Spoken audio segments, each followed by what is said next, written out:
And so Esther had an interesting experience coming off the cruise ship and making the transport over here. Because as they come off the cruise ship, some of you have done it, some of you just did it, the luggage is all in a big place.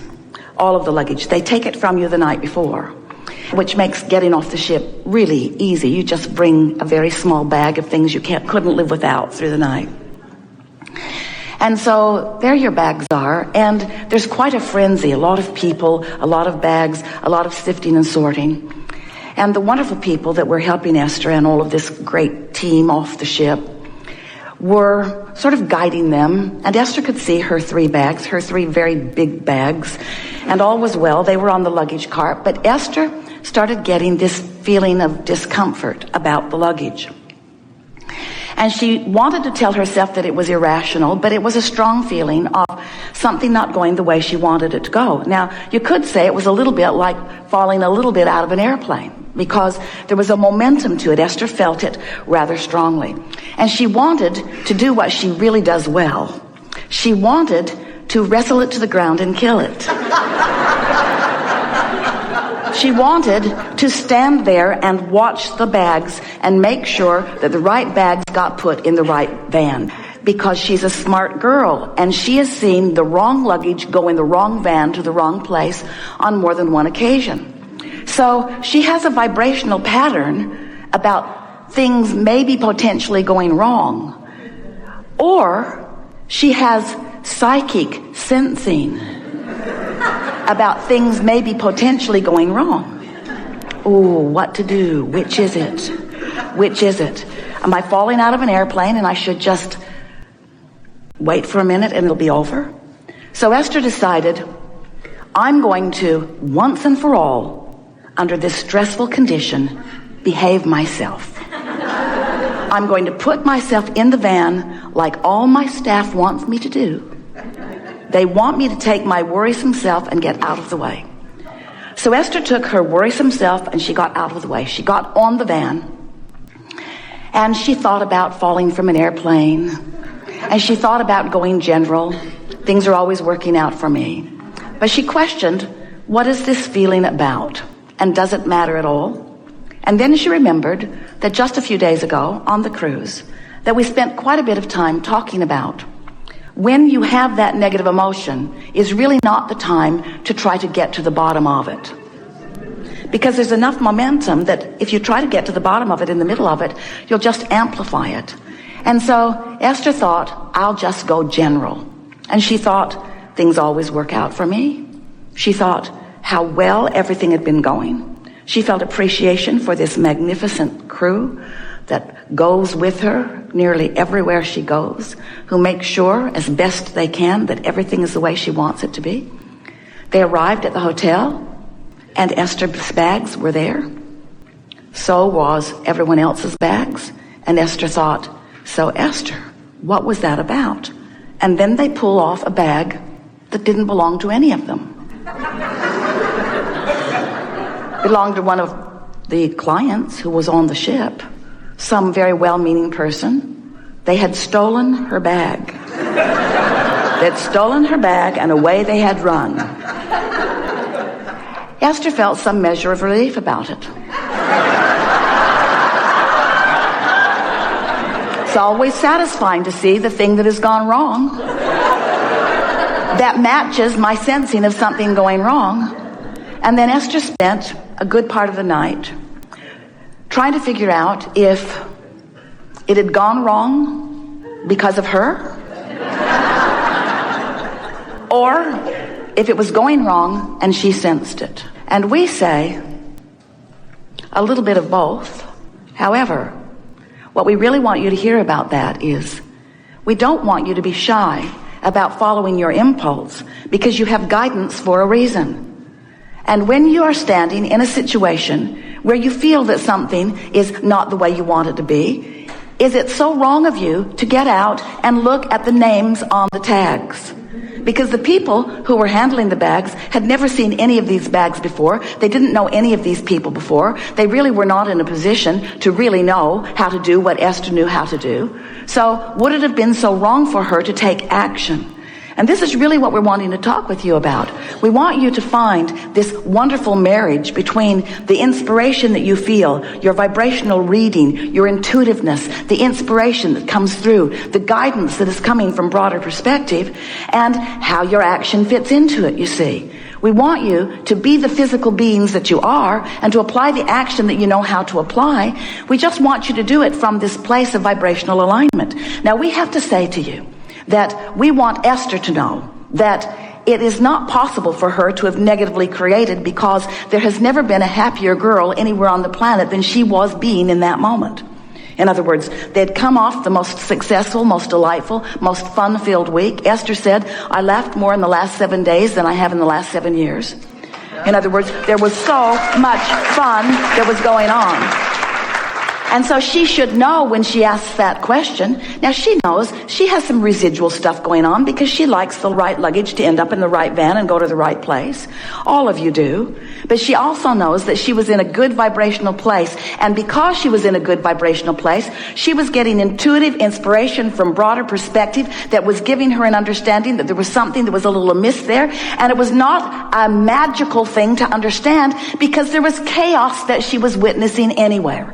In other words, there were too many bags and too few people moving these bags in too many places at too high rate of speed. It was a perfect storm happening, really. And so what's wrong with using your ability to think? What's wrong with using your logic? So then she is sitting in the van and she is thinking, those around me expect me to be good. And I don't exactly feel like being good. I feel like sort of stomping around and looking at luggage tags. I feel like that. And we would like to give Esther, right here and now, permission to do exactly that anytime she feels like it. And all of you as well, because you can take this law of attraction crap to a wrong level.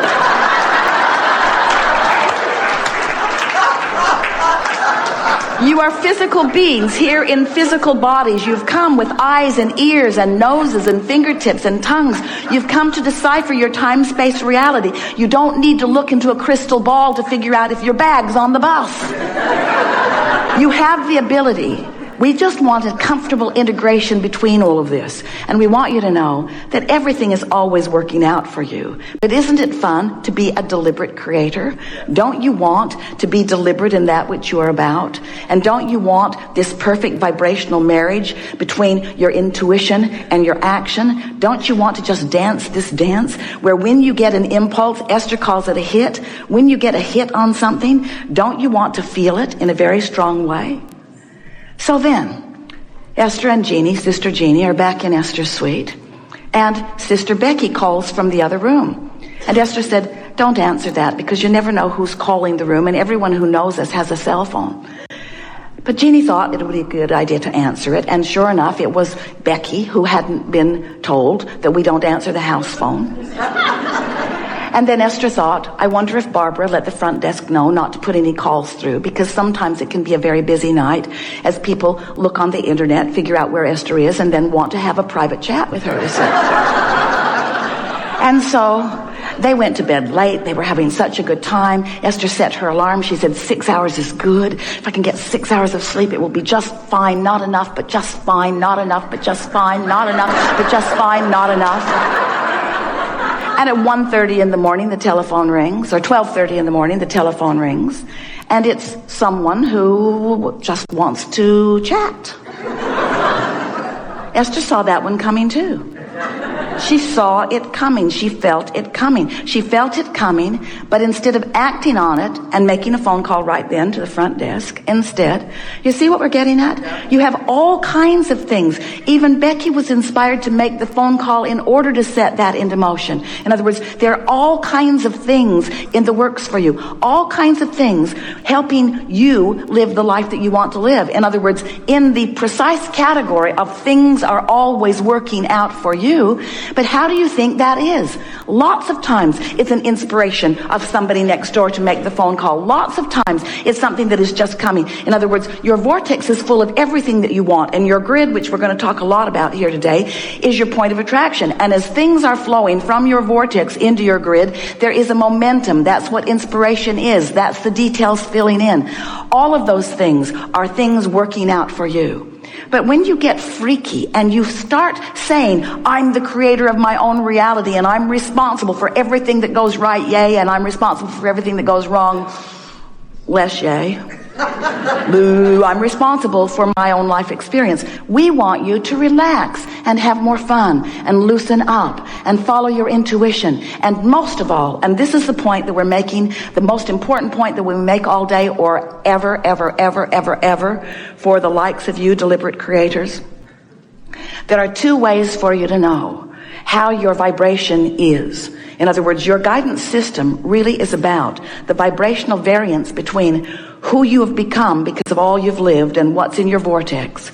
In other words, you know what you don't want, you know what you do want. Those do wants, what I do want, what I do want, what I do want is going into this vortex. And the vortex is being held, it's being contained, it's being monitored, it's being managed, it's being known, it's being adored, it's being lived by your inner being. And so who you have become is standing in a vibrational state. And your point of attraction, which is what we are calling your grid, is your conscious readying yourself for the law of attraction based flowing, meaning it's got to match what's in your vortex and what you want, and who you're being and how you're feeling has to be a vibrational match so that who you are can flow seamlessly into your experience. So the most significant thing that we want to say to you, and we so want you to relax and know it, is that there are two ways for you to know what this relationship between who you're being right now, this red hot minute, with what you're thinking and feeling, what your point of attraction is, what your current grid is that you've got going on, and the you that's in your vortex. Two ways for you to understand that relationship. First, how you feel right now. Sometimes it's a little confusing. Esther's been listening to us for a long time. She sat on that bus in a state of confusion. She was feeling something. She didn't understand what she was feeling, and she was feeling a little bit guilty about feeling something that she didn't want to feel. And we say, are you guilty when your gas tank says empty?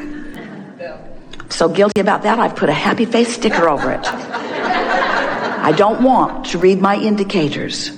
Because what if my indicator is indicating something unwanted? Then doesn't that mean I'm inappropriate in some way? No, it means your indicator is working.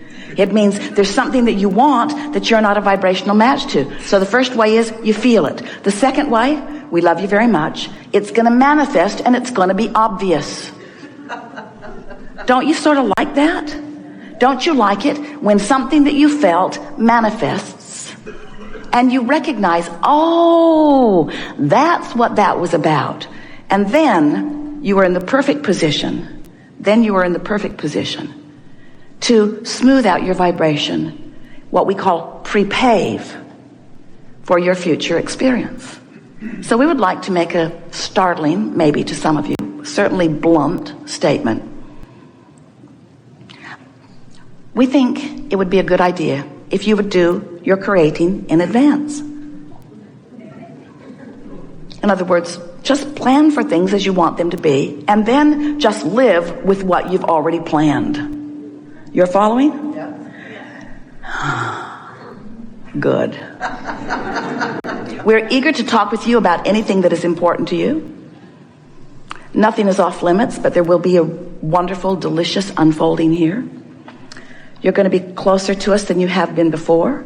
The hot seat is on the platform. It's really a wonderful thing. Stairs on either side, so make yourself comfortable as you are coming up. We would ask that you wait for us to pick you out of the audience before you come up. Sometimes you may think that we're pointing at you when we're actually pointing through you to the person behind you. And so we'll point in your vicinity. And as you think it's you, stand up. And if it isn't, we'll ask you to sit down.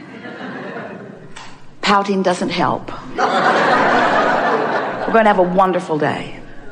Begin right here. Stand if you think it's you. Not you. You. Wait. Another thing that will help is that when we pronounce you the one, if you're not standing, you're not the one.